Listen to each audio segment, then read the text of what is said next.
रात के लगभग 2:30 बजे का समय था। चारों तरफ गहरी खामोशी थी। हवा भी जैसे रुक रुक कर चल रही थी। अचानक अंधेरे को चीरती हुई गोलियों की आवाज गूंजी और उसी पल एक नाम फिर से पूरे इलाके में गूंज उठा। रहमान डकैत कहा जाता है। उस रात पुलिस ने पूरे इलाके को घेर लिया था, लेकिन सवाल आज भी वही है, क्या सच में उस रात रहमान खत्म हो गया था या उसकी कहानी उससे भी पहले शुरू हो चुकी थी?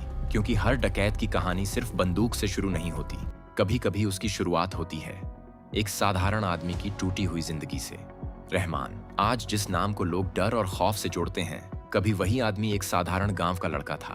पाकिस्तान के एक छोटे से गांव में पैदा हुआ रहमान, जहां मिट्टी के घर थे, खेत थे और सपने भी थे, लेकिन उन सपनों की उम्र बहुत छोटी थी। रहमान के पिता एक गरीब किसान थे। दिन रात खेत में मेहनत करते, लेकिन फिर भी घर में 2 वक्त की रोटी जुटाना आसान नहीं था। बचपन से ही रहमान ने गरीबी देखी, अन्याय देखा और वो दुनिया देखी जहां ताकतवर हमेशा जीतता था और कमजोर हमेशा हारता था। गांव में अक्सर जमींदारों और गरीब किसानों के बीच टकराव होता था। कहते हैं एक दिन ऐसा ही एक झगड़ा हुआ और उस झगड़े ने रहमान की जिंदगी का रास्ता हमेशा के लिए बदल दिया। उस दिन गांव के कुछ लोगों ने रहमान के परिवार पर झूठा आरोप लगा दिया। पुलिस आई और बिना ठीक से जांच किए उसके पिता को पकड़कर ले गई। रहमान तब बहुत छोटा था, लेकिन उसने उस दिन एक चीज साफ देख ली थी, कानून हमेशा सच के साथ नहीं खड़ा होता। कई दिनों तक उसके पिता जेल में रहे। घर की हालत और खराब होती चली गई और उसी समय रहमान के अंदर एक गुस्सा धीरे धीरे बढ़ने लगा। एक ऐसा गुस्सा जो एक दिन बंदूक बनकर बाहर आने वाला था। समय बीतता गया, रहमान बड़ा होता गया, लेकिन उसके मन में भरा हुआ गुस्सा कभी कम नहीं हुआ। गांव में लोग उसे अब अलग नजर से देखने लगे थे। कुछ लोग उसे चुपचाप और खतरनाक कहते थे, तो कुछ कहते थे इस लड़के की आंखों में अजीब सी आग है। फिर एक रात गांव में एक बड़ी घटना हुई। कहा जाता है उस रात जमींदार के घर डकैती पड़ी।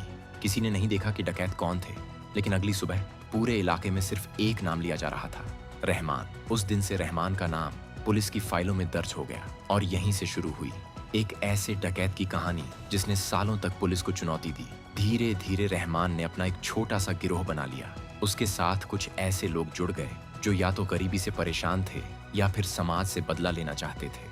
ये गिरोह जंगलों में रहता था, पीहड़ों में छिपता था और अचानक हमला करके गायब हो जाता था। पुलिस के लिए उन्हें पकड़ना आसान नहीं था।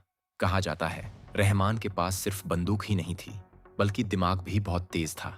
हर बार जब पुलिस रेड की योजना बनाती, किसी न किसी तरह रहमान को पहले ही खबर मिल जाती। ऐसा लगता था जैसे पुलिस के बीच ही कोई उसका आदमी हो। इसी वजह से हर ऑपरेशन नाकाम हो जाता। धीरे धीरे रहमान का नाम एक कहानी बन गया। कुछ लोग उसे खतरनाक अपराधी कहते थे, लेकिन कुछ लोग उसे गरीबों का मददगार भी मानते थे। कई गांवों में ऐसी बातें भी सुनने को मिलती थीं कि रहमान अमीरों से लूटकर गरीबों की मदद करता था। हालांकि इन बातों का कोई पक्का सबूत कभी नहीं मिला, लेकिन एक बात जरूर सच थी, जितना डर पुलिस को रहमान से था, उतनी ही रहस्यमयी उसकी जिंदगी भी थी। कई बार पुलिस उसके बहुत करीब पहुंची, लेकिन हर बार वो बच निकलता, कभी अंधेरे का फायदा उठाकर, तो कभी अपने गुप्त रास्तों की वजह से। पीहड़ों के वो रास्ते जो सिर्फ रहमान और उसके साथियों को ही पता थे। सालों तक ये सिलसिला चलता रहा। हर कुछ महीनों में कोई नई डकैती, कोई नया हमला और हर बार पुलिस के हाथ खाली। लेकिन हर कहानी की तरह इस कहानी का भी एक आखिरी अध्याय था। एक दिन पुलिस को एक गुप्त सूचना मिली। सूचना ये थी कि रहमान अपने गिरोह के साथ एक खास जगह पर छिपा हुआ है। इस बार पुलिस ने पूरी तैयारी की। चारों तरफ से इलाके को घेर लिया गया। रात गहरी होती जा रही थी और हर किसी को इंतजार था उस पल का जब रहमान सामने आएगा। फिर अचानक अंधेरे में हलचल हुई और उसके बाद गोलियों की आवाज। जंगल की खामोशी टूट चुकी थी। दोनों तरफ से गोलियां चल रही थीं। पुलिस आगे बढ़ रही थी और डकैत पीछे हट रहे थे। कुछ ही मिनटों में सब कुछ खत्म हो गया। जब धुआं छंटा तो जमीन पर कई लोग पड़े थे और उन्हीं में से एक था रहमान। कहानी यहीं खत्म हो गई। कम से कम सरकारी रिकॉर्ड यही कहते हैं। लेकिन आज भी कई लोग मानते हैं कि रहमान की कहानी सिर्फ अपराध की कहानी नहीं थी। वो एक ऐसे इंसान की कहानी थी जिसे हालात ने उस रास्ते पर धकेल दिया जहां से वापस लौटना नामुमकिन था। आज उसके नाम की गूंज शायद खत्म हो चुकी है, लेकिन उसकी कहानी एक सवाल जरूर छोड़ जाती है।